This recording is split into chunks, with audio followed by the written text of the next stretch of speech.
Hi everyone.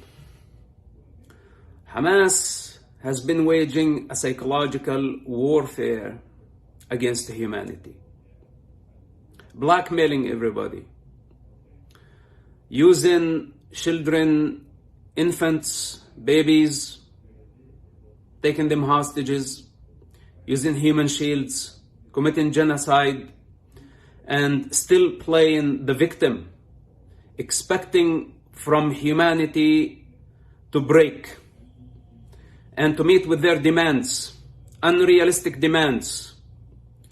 They want to release thousands of mass murderers back to the street in return for the Israeli hostages. Israel cannot afford this, but also humanity cannot afford this, because the release of mass murderers, putting them back on the streets, means the death of many other innocent people. And criminals, savages, terrorists must be punished. They cannot be rewarded for their violence. They should not be rewarded for killing innocent civilians. Hence, Israel must not compromise. I totally understand that Israel had to compromise in the past week or two in order to release children, women, elders, and defenseless civilians. The remaining hostages, especially soldiers, those who failed to defend themselves and defend the civilians in the southern communities when they were captured, should be treated as war prisoners. And Israel must shift its priority from a hostage rescue mission to an offensive that focuses on eradicating Hamas.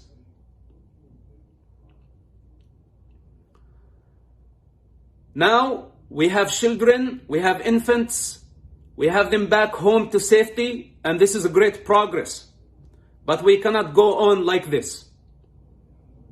Hamas is going nowhere. And if we continue to negotiate with them, they will continue stretching these negotiations, taking us into a rabbit hole that will never end.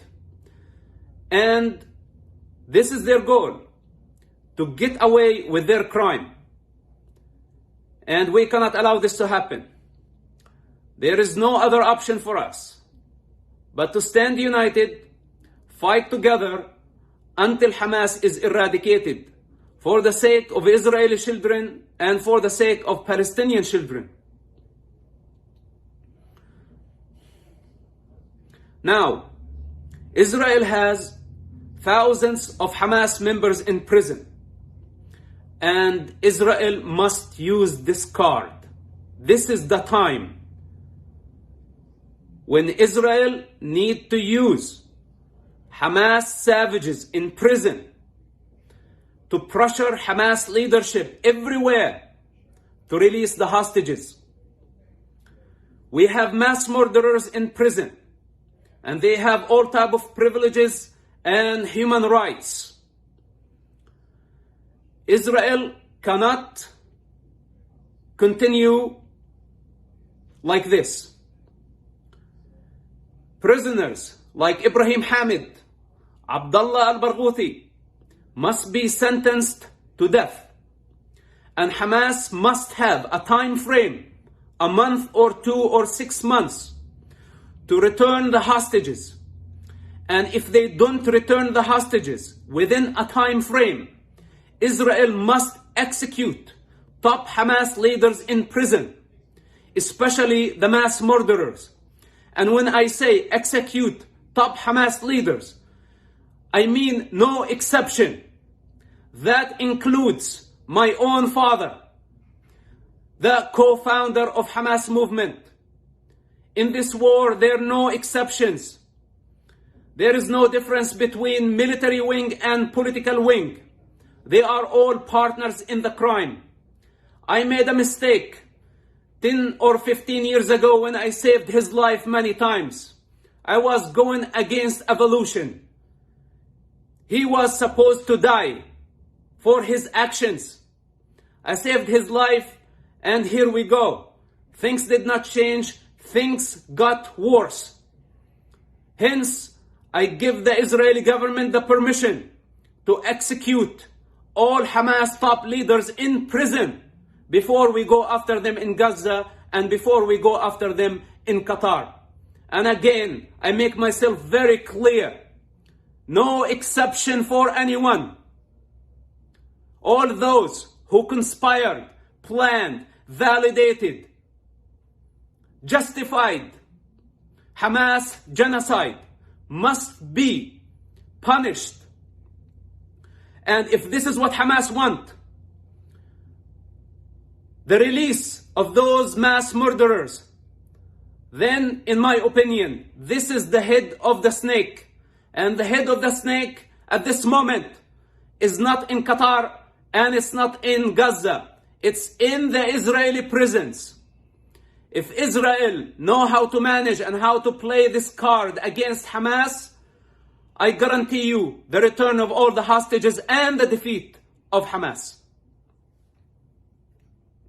Then we have Qatar and we have Hamas based in Qatar.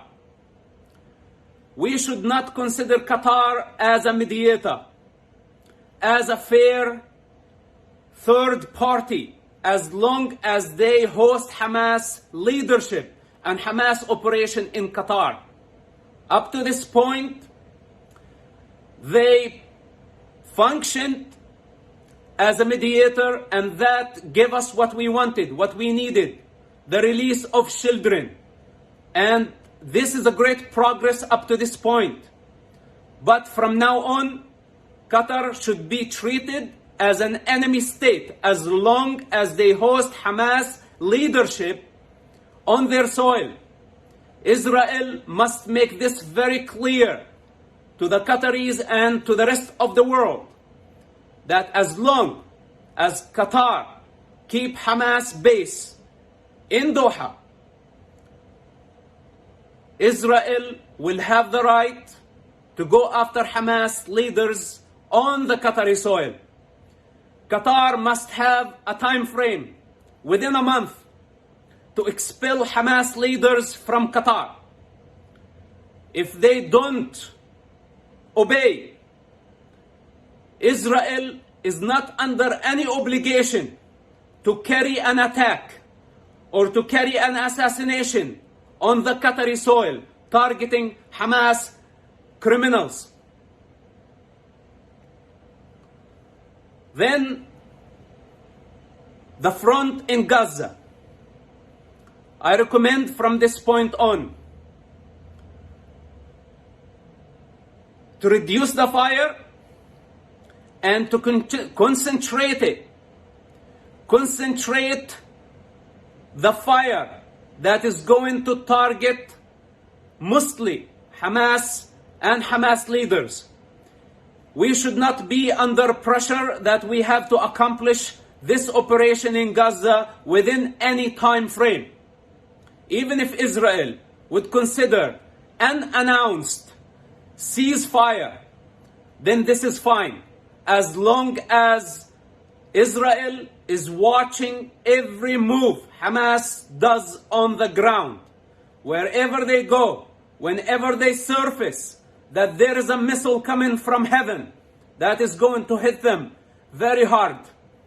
So the target and the concentration must be Hamas in Gaza. I know Israel has avoided targeting civilians, but at this stage, we try even more carefully and we be more precise in our targets. These are the 3 recommendations that I would like to see for the next phase of war in order to defeat Hamas movement. Hostages, we cannot be weak right now. Hamas prisoners, we have to play this card very well. Qatar, we cannot accept them as mediators anymore. We should replace them with Egypt or Saudi Arabia even. And our targets in Gaza must concentrate on Hamas and on Hamas alone. Thank you.